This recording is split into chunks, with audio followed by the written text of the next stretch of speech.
तो साईं जी लिखते ने, आप यार मोहम्मद गौर ना सुनी, आ मिसाल एक दरख्त नू अग लगी,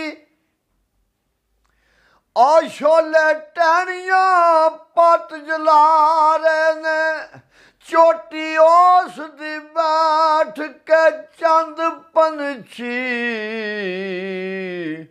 ओ के मस्त मौज मना रहे ने। आ कोलू लंघिया राई ओ सूता डिठा, ए जान गदाज मंजर नजर आ रहे ने, आया तरस उडाम पंछियां नू, ए क्यों अपनी जान जला रहे ने। ते ताड़ी मार आवाज बुलंद करदा,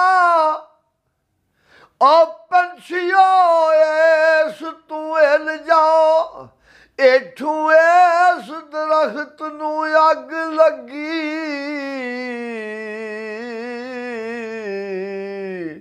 ओ परां हुंदियां तुसी ना जल जाओ, कीती कुछ परवाह ना पंछियां ने, उसे हाल रे मस्तवार बैठे, आपस विच पे लाड कलोल कर दे, ओ आप रख अपना कैम ईमान बैठे।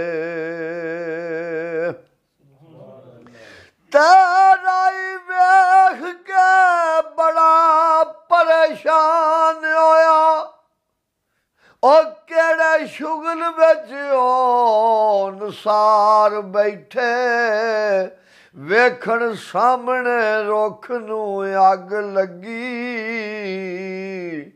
फिर भी मौत दा खौफ बसार बैठे। दूजी वार आवाज बुलंद करदा, ओ जानवरो खुदा दा वास्ता जे, उड़ जाओ दरख्त नू अग लगी, इस सबरो रज़ा दा वास्ता जे। ते पंछियां ने रब अगे दुआ की, ऐ साडे पालना है रब, सानू कदे जुबान दे ते राही ना असीं कोई दो चार गल्लां करिए।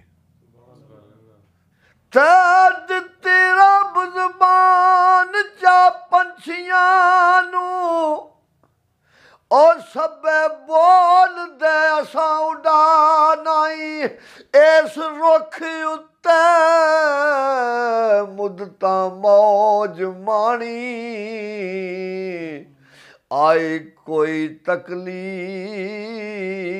बला नहीं, एदा फल खा के विठा कीतियां ने, और कीती ऐस कोई चूं चरा नहीं, अज अग लगी वेख के छड़ जाए,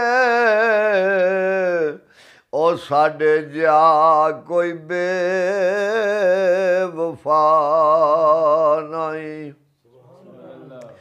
ते रुख जदी निगहबान साडा,